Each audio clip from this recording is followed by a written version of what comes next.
Eu vou começar aqui falando Mateus 27:46, é um versículo muito conhecido, que fala assim: e cerca da hora nona, bradou Jesus em alta voz, dizendo: Eli, Eli, lama sabactani, isto é, meu Deus, por que tu me abandonastes?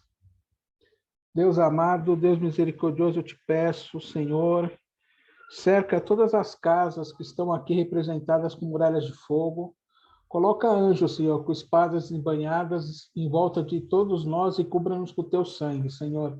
Aos que já estão nos seus lares, Senhor, protejam, Senhor.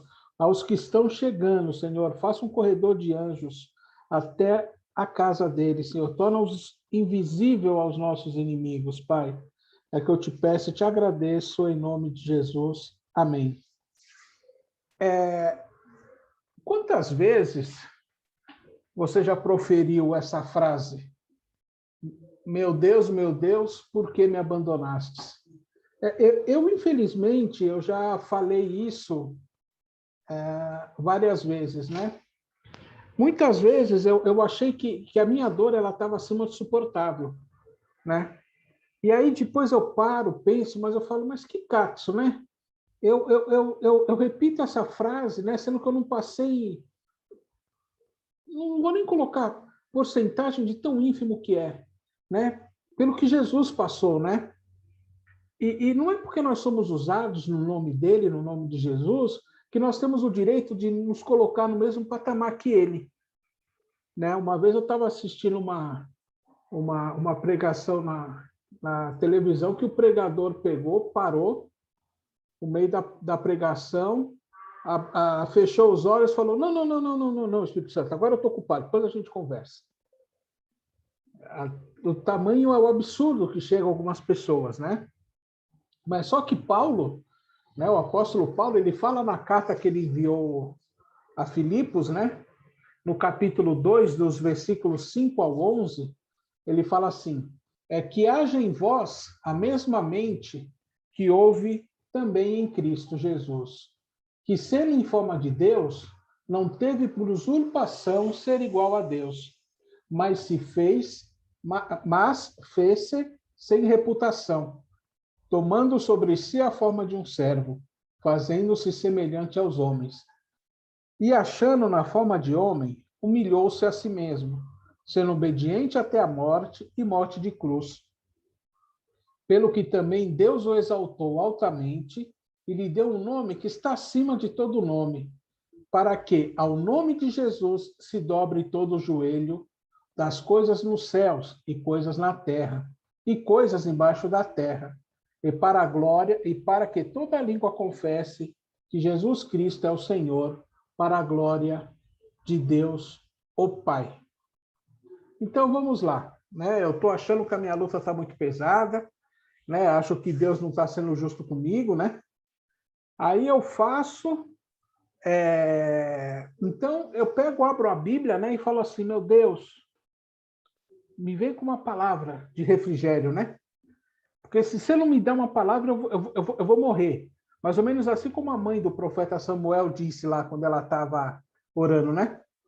E aí, quando eu abro assim, a palavra cai em 1 Coríntios 10:13, que fala assim: não vos tem sobrevindo tentação que não seja comum aos homens, mas Deus é fiel, o qual não permitirá que sejais tentados acima do que sois capazes, mas também, com a tentação, fará um caminho para escapar, para que sejais capazes de suportá-la.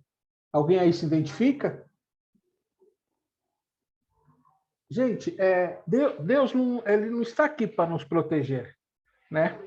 As meninas que fazem uma série de atendimentos com gêmeos, né? Os gêmeos têm uma rotina desde os 6 anos, sei lá, de 8 horas por dia, entre escola, tratamento, percurso entre um e outro, né?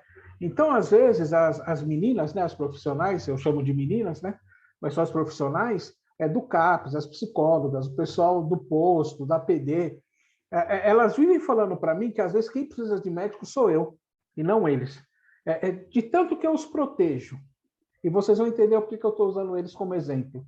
Né? Eu tenho medo que eles atravessem sozinho aqui o cruzamento aqui da Batista Conte com a Nagibe, aqui onde tem o Extra. Né? Imagina, na minha cabeça, eles saírem para trabalhar ou eles fazerem outras coisas normais que adolescentes da idade deles fazem, né? Sem precisar me estender muito nos detalhes, né? Que os adolescentes fazem. Né? E qual é a resposta que Deus me dá quando eu tento justificar o cuidado que eu tenho com eles? Porque tem hora que você leva umas lapadas que você fala, mas Deus, dá uma olhada a eles, olha o quadro, né? Nós temos um relatório que nós pegamos de vez em quando com os médicos, aí, em um dos nos relatórios, no final, está escrito assim, quadro irreversível. O que eu, como pai, que carrego eles há 13 anos nas costas, tratamento em cima de tratamento, se sente quando houve uma coisa dessa, né? Mas aí, né? Aí Deus vai tentar me tirar essa ideia, né? Mas aí eu digo tenta, né? Porque eu sou uma porta, viu? De tão teimoso. Vocês me veem sorrindo no culto, né? Vocês me veem brincando de vez em quando, mas como dizia minha avó, quem não te conhece que te compre, viu, Laranja Azeda? Né? Mas Deus quer me ensinar. Ele quer me ensinar como que eu lido perante essas lutas. E aí eu tento lembrar do que Jesus falou para Pedro, em Lucas 22, 31. E o Senhor disse, Simão, Simão, eis que Satanás tem desejado te ter, para vos peneirar como trigo. Vocês já viram moenda de trigo? Né? E o que Deus deseja para mim é, entre aspas, simples.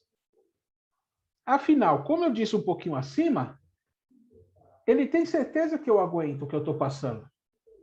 E mais, ele aguenta tudo que eu vou passar. Ele não tira o problema da minha frente.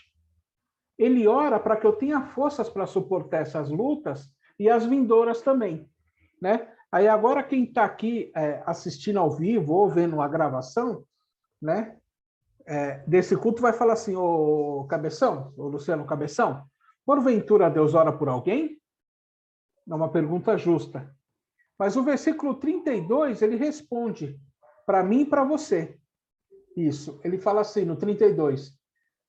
Eu vou falar o 31 ou 32 agora. 31. E o Senhor disse, Simão, Simão, eis que Satanás tem desejado te ter para vos peneirar como trigo. E o 32. Mas eu orei por ti, para que a tua fé não desfaleça. E tu, quando te converteres, fortaleça os seus irmãos. Ou seja, ele deseja que, além de suportar, né, que nós cristãos, que nós que andamos dentro da palavra, no caminho estreito, que nós nos transformemos numa espécie de coaching gospel, né? Coach é uma forma de desenvolvimento no qual alguém denominado coach, né, ajuda um aprendiz ou um cliente a adquirir um objetivo pessoal ou profissional, específico através de treinamento e orientação. O aprendiz é, por vezes, denominado coach. Mas, espera aí, irmãos, antes de começar a mandar pedrada, né, em cima de mim ou me jurar de morte, achando que eu estou blasfemando, pelo amor de Deus, é uma forma de falar. Tá? Eu não estou criando e eu não estou sugerindo nenhum novo ministério na igreja. Porque, para mim, são apenas 5 ministérios, como está em Efésios 4, do 7 ao 13. Mas a cada um de nós a graça foi dada, segundo a medida do dom de Cristo, pelo que ele disse. Quando subiu ao alto, levou cativo o cativeiro e deu dons aos homens. Agora que ele ascendeu, que é, senão o que também descendeu, primeiro às partes inferiores da terra. Aquele que desceu é também o mesmo que subiu acima de todos os céus para cumprir todas as coisas. E ele mesmo deu alguns para apóstolos, alguns para profetas, alguns para evangelistas, alguns para pastores e professores, para o aperfeiçoamento dos santos, para a obra do ministério, para a edificação do corpo de Cristo, até que todos cheguemos à unidade da fé e ao conhecimento do Filho de Deus, a homem perfeito, à medida da estatura da plenitude de Cristo. Tá? Então, antes das pedradas, tá? Eu não estou inventando aqui nenhum ministério novo. Né? E eu tô me usando aqui como exemplo, né? Mas eu peço que os irmãos olhem para dentro de si, né? E que não deixem os problemas atuais e os problemas vindouros, né? Que virão à nossa frente, nos prive do que está logo atrás do obstáculo, né? Então, pensem que Daniel, ele não foi tirado da cova dos leões. Deus não libertou ele da cova dos leões. Ele estava na cova dos leões e as pessoas viram o que acontecia com quem cria em Deus quando entrava na cova dos leões. Sadraque, Mesaque e Abednego, que eram amigos de Daniel, eles viram o que aconteceu com Daniel. Mas eles precisavam também ter experiências com Deus. E essas lutas, elas nos trazem experiências. É claro que tem hora que eu não entendo. E tem hora que o irmão ou a irmã também não vai entender. Entendeu? Vai achar muito pesado, mas isso é.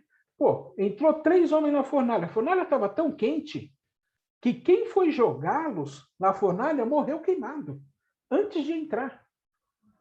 E quando viram 4 pessoas. Entendeu? Então, é isso que Deus faz conosco. Ele não nos tira dos problemas.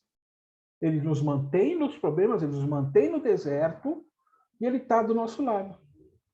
Né? É como aquela canção lá de Pegadas na Areia. Eu não lembro o nome do cantor, ele era de uma dupla sertaneja, aí ele se converteu. Aí ele questionava Deus, falava, Deus, na hora que eu mais precisei, só tinham 2 passos na areia. Aí Jesus falou para ele, esses passos eram meus, porque você estava no meu colo. Entendeu? E para a gente poder encerrar, e eu passar para a irmã Valéria, tem uma história de um alpinista, e aí eu coloquei nessa mensagem o título assim, se a voz de Deus disser pule, acredite. E coloquei uma exclamação do lado. Né? Alguns já devem ter ouvido essa história, mas para quem não ouviu, tinha um alpinista que ele estava no inverno, numa montanha, escalando à noite, e um dos ganchos, uma hora, desprendeu. Quem já assistiu algum filme ou algum documentário, tem umas horas que solta e o cara cai, né? Então ele volta uma parte, né? Do que ele já foi. Então ele caiu e ele ficou pendurado na corda. Ele olhava para um lado, para o outro, não tinha nada, ele não conseguia enxergar o próprio nariz dele. Aí ele começou a clamar a Deus, que ele estava pendurado na corda. Começou a clamar a Deus para pedir auxílio, para pedir ajuda, para pedir escape. Né? E ele ouviu uma voz tranquila, e a voz só falou assim, pula. E ele gritou, o quê? Você está louco? Eu não sei onde eu estou, não sei qual é a distância que eu estou do chão. Aí a voz calmamente falou, confia, pula. E cada vez que ele ouvia isso, ele se agarrava cada vez mais nas cordas. O resultado foi que no dia seguinte, um grupo de alpinistas estava indo para essa mesma montanha para escalar durante o dia. E aí eles viram esse cara congelado, pendurado na corda, sem vida já. Só que a corda, irmãos, só que ele estava a 1 metro do chão. Ninguém entendeu por que ele não pulou. Mas ele não pulou porque ele não enxergava nada. Mas a voz de Deus falava, pula, confia, pula. E ele não confiou por quê? Porque ele não viu. Às vezes, nós só confiamos no que vimos, no que nós vemos, e não é assim. Né? Então, irmãos, se o seu coração, nesse tempo de pandemia, nesse tempo de novo normal, entre aspas, né? Se nesse tempo de luta, se você está sendo seu coração pequeno, você está ficando meio doido, se os seus olhos eles ficam marejados assim de uma hora para outra, a mente fica com um pensamento disparado, sabe? Tem hora que você começa a pensar um monte de coisa ao mesmo tempo, são pensamentos que eles vão se entrelaçando, coisas que não tem nada a ver, seu coração começa a palpitar, seu pâncreas entra em ebulição, Eu sugiro aos irmãos que leiam o Salmo 22 para refrigerar a alma.